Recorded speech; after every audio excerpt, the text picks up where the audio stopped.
These are 4 side hustles that anyone can start with next to no skill that have the potential to land you over $100 an hour.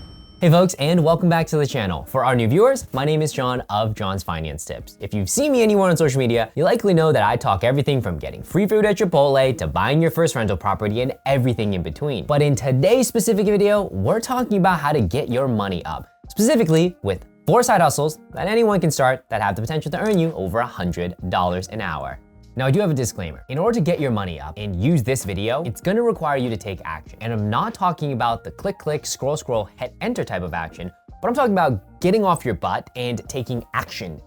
The fact is, there are a gazillion videos online about side hustles you can do from the comfort of your own home. And I'm certain the majority of them are valid. You can make money in that way. But in my experience, both as a content creator and someone who's worked in corporate America, things that have a barrier to entry typically have a better payoff on the other side of it. And so, if you are willing to put in the work that say others might not be willing to, then you are gonna be able to reap a lot more benefit than something with a lower barrier to entry that everyone is jumping on top of. So, if you're still watching, then I'm assuming you're ready to take some action to get your money up, and we're gonna go ahead and dive in with those 4 side hustles.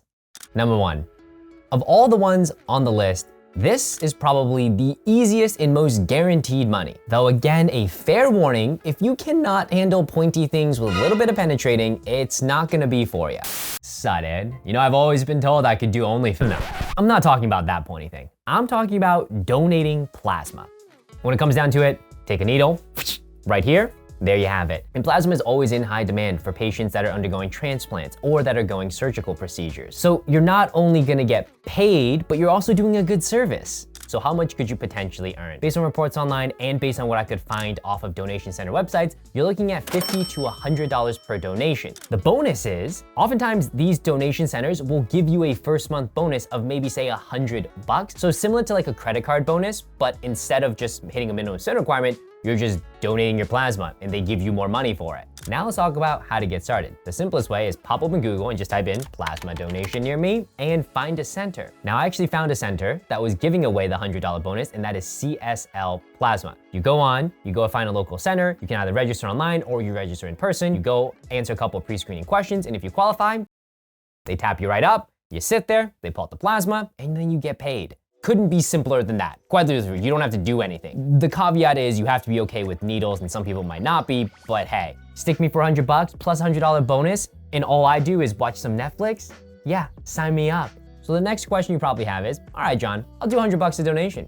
How many donations can I do? That's a great question. I probably can't recommend you do more than 1 a day because you are losing blood. Now, what I did find online was someone on Reddit who ended up going 8 times in a month. And their pro tip was go onto one center because most of these centers give like a sign-up bonus for the first month. And then once you've done that sign-up bonus for the month, then the next month you go to a different center with another sign-up bonus. So theoretically, you could just bounce from center to center to center within your town or city area, and then you can go to another town or city area and do the same thing. But it seems to be about twice a week or so. Maybe you could push it, but that is totally gonna be dependent on your ability. Coming back to something a little bit more reasonable, say a blood draw is probably less than an hour. You're gonna be able to make $100. And so for me, my rating for ease of earnings, this is gonna be a 5 out of 5.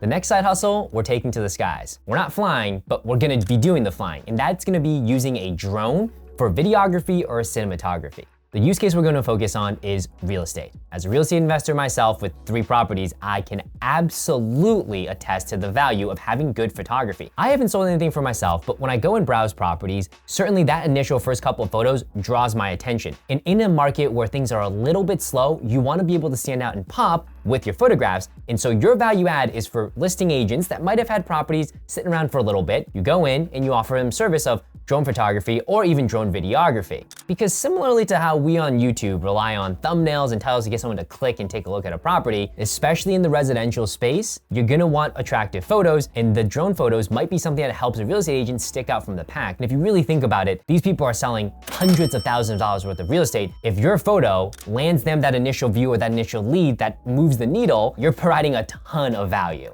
So how much can you earn from this side hustle? That's gonna largely vary on where you are in your journey. First starting out, you might be looking at something like $75 $100 or so, all the way ranging up to $200 for a photo shoot session. And the time it would take you, honestly, probably isn't a whole ton. What you can do is go onto Google Maps, kind of scout out and take a look at the location and the area that you want to shoot around. And my pro tip is when you're doing drone photography and videography for real estate, don't just take photos of the roof. That's actually the worst thing you could do. Think of a way that you can portray this property in relation to the neighborhood, the surroundings, something that would draw someone in and say, wow, this property is really starting to stick out. Because if you just take a photo of the roof, that's not gonna move the needle for anyone, and you're likely not gonna get repeat business. What I also love about drone photography is if you really like it so much, you can then actually explore it as a full-time career option, being a UAV pilot for industries like agriculture or construction. And taking a look here, we see that the average salary for a drone operator is $64,000. Right now, I'm gonna say something regards to side hustles. They're great, they will add revenue. But at the end of the day, if you wanna move the needle, if you have goals such as early retirement,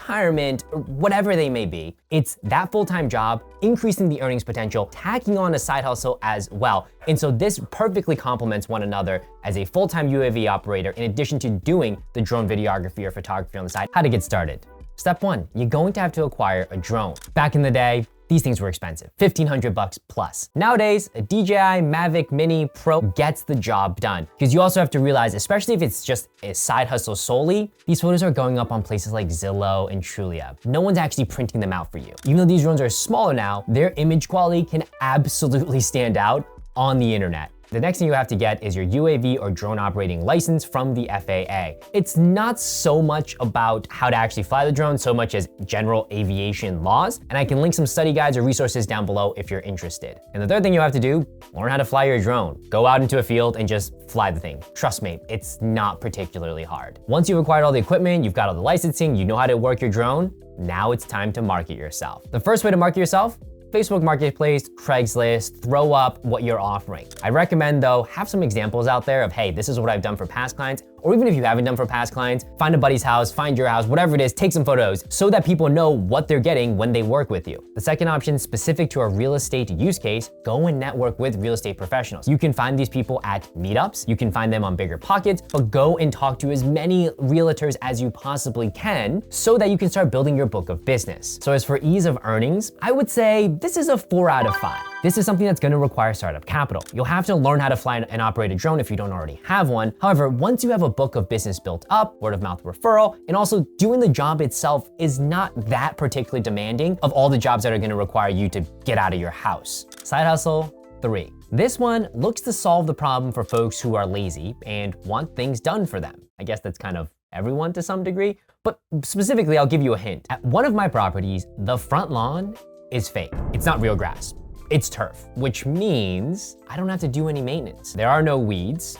I don't ever have to mow it. It's just there and it's green and it's phenomenal. So this third side hustle for people who don't have fake lawns, landscaping. And when it comes to landscaping, it can be as simple as mowing a lawn and cleaning up leaves because every year there are 2 seasons when they get really, really bad. I know, you're probably thinking, John, at this point, why don't you go tell me to be a paper delivery boy? I would if I thought that that job was still viable. The thing is, even though landscaping has been around since forever and a lifetime, and you probably know buddies from high school and college who started a landscaping company, you can get started yourself and it really doesn't require every single tool in the tool belt. Quite simply, it could just be going and mowing a lawn. It could be going and cleaning up some leaves. It could be going and throwing down some mulch in the spring. It could be going and helping to plant some flowers or even just shoveling a sidewalk. Yes, these are physical. Yes, you have to get out of your seat, but I guarantee you someone in your neighborhood would pay you money to do that for them because they'd rather not. I am one of those people if I had a real lawn. As for how much you would earn, I actually reached out to one of my friends who used to have a small little landscaping operation way back in high school. His name's Joe DeCola. He also is a content creator here on YouTube as well as TikTok. And Joe told me that he could make anywhere from $1,000 to $2,000 for a general just lawn clean. And they would take about 5 or 6 hours. Sometimes he would have to do it himself. Sometimes he'd have his brother help him, but that was it. Think about this, Two folks, maybe one, in high school making $1,000 to $2,000 per property. That's insane, but it also shows you, yeah, there's money to be made. You're just gonna have to do the work. He told me he was making way more money than his buddies who were working in retail. Even though they were making $9 or $10 an hour in AC, he'd go out, break a sweat, but he'd make way more money. And the other sweet spot, I think, for landscaping is before you get into the big time companies that are actually gonna landscape, that you're just a small mowing or cleaning operation, because those bigger companies might not be as willing to take those smaller jobs. So you could just go in and scoop up little jobs. Now I did ask him if it was just a real simple quick mow and that's about it, what would it be? And he said maybe anywhere from 50 to $100 depending on the lawn and depending on your ability to pitch the homeowner. So one, how to get started. It could simply be just getting a rake and getting some tools to clean up a lawn. That's it. Let's forget having to get a lawnmower or a weed whacker, and just at the brass tacks level, you could be as simple as, hey, let me just help you clean up your lawn a little bit. The leaves is falling, I'm gonna get that cleaned up. Of course, the more equipment that you're going to invest, like any business, the better you're able to scale your operations, the more revenue you can generate, the more services that you can offer. So there's gonna definitely be a range depending on how much energy and capital you're going to invest, but I would say if you're in high school, if you're looking for a side hustle, this is a good one to really dedicate your time to, and there's gonna be two peak seasons, spring and fall, where there's gonna be huge demand for your services. The other option you have, door knocking. Go knock on doors. You see a lawn that needs a mow? Ask. You see some leaves that could be cleaned up? Ask. The third one, a little bit untraditional, but maybe real estate meetups. Let's say you've got the drone business and you want to do a little bit of landscaping. You go to Meetup, you talk to a bunch of real estate investors, and maybe you become their guy. Because again, as a real estate investor, finding people to do work around my properties is actually very difficult. It's usually word of mouth, it's usually Yelp, but you can't always trust Yelp reviews. So if I was at a meetup and someone was like, hey, listen, I've got a landscaping company, I'm doing some drone photography, I would be very inclined to talk to them for sure. Because at the end of the day, it is nice having a human connection. So I would say, even though that's not the highest priority in terms of how I go market myself, I think real estate meetups could give you a slight edge over others who might not be thinking a little bit outside the box of how they can get clients in the door. As for ease of earnings, this gets a 3 out of 5. This is probably the most backbreaking of all the side hustles we talk about. In addition, there is going to be a bit of a seasonality. Now, you could operate year round, but I would say you probably get most of your business in the spring, summertime, and fall time if you're in the Northeast. I guess if you're in other parts of the country, it's going to vary. Side hustle 4. And this one has the potential to generate you over $100,000 a year, and it just involves a little bit of cleaning, specifically cleaning other people's cars. And not car detailing at a car wash, but car detailing where you actually go to the person's home, specifically mobile car detailing. And this side hustle is as straightforward as it sounds. People want to wash their cars. They want to keep their cars clean. Some folks would rather not have to drive to a car wash, and that's where you step in. You go and offer the service where you go to someone's house or a parking lot or a garage where you'll clean the car and detail the interior. As for earning potential here, you're looking at anywhere from $35 to $50 a clean, and we'll say people probably could average maybe 2 to 3 cleans a day. Now, your earning potential is definitely going to scale as you market your services. I was able to find evidence here on YouTube of people making over $100,000 a year with the mobile detailing service. So how exactly do you get started? First step, go buy equipment and tools to clean. Now, you don't have to shell out for a trailer and a truck and all these things, but you are gonna need some basic cleaning tools. And the second piece is marketing. How are you getting out there, getting the word out there that you are a mobile car detailing service? This could be as simple as going and knocking door to door, or maybe you wanna run targeted Facebook ads. Whatever it is, you have to get the word out there that you're offering your services. A pro tip that I saw online is if you can set a higher rate, you're gonna typically attract better customers, meaning they have better quality cars, they're gonna be repeat customers and so forth. However, before you can just start charging $75 plus for a detail, which is pretty expensive, you're gonna have to get started. And so initially, you might be setting some low rates, just getting your feet wet, understanding how the business works. But as you scale, do not forget to raise your prices, because again, in this business, the higher the price, you are gonna filter out some folks who might not be great customers, they might be one-off customers, they might be satisfied because they've never gotten their car cleaned or detailed. You go in and do it and they're like, hey, I paid you $35, this doesn't look like a new car. Well, yeah, no duh, you paid me $35. But regardless, as you scale your business, make sure that your price is going to adjust accordingly. As of ease of earnings, I would say this is gonna be a 3.5 out of 5 JFTs. This is gonna require some startup capital, and this is gonna be one in which the more you invest directly, the more you're going to be able to generate and earn as revenue. However, you don't have to throw the whole kitchen sink at it, you don't need to go raise outside funding, but the more materials, the more cleaning supplies that you have, the better of a service you can offer, the better word of mouth referral you can get, the quicker you can scale and grow your business. But it all starts from that initial seed capital. In addition to that, as a mobile car detailer, you're going to individuals around town, around your city, meaning it's hard to scale unless you start hiring. And if you start hiring, well, there's just more complexities associated. So for a one-person job, I'd say this is a 3.5 out of 5 JFTs. Folks, this has been a great video. I hope you enjoyed it. It's just probably a little bit different than some of the other side hustle videos you see online, but how I see it is all the side hustles I discussed are tried and true. People have been doing these for many, many years. And my whole thing is, if it's not broke, why fix it? If we know doing these can generate us revenue, why would we not do these? Sometimes we don't have to go chase the shiny object, even though maybe the shiny object has some great upside, ChatGPT, AI-powered side hustles. But for the time being, let's just get some money in the bank, and then we can start thinking about how we can expand in other type of side hustles and passive income streams that we can add to our total income streams. Now, if you have any comments, questions, if you have experience doing any of these, comment down below, and I will catch you all next video. Peace.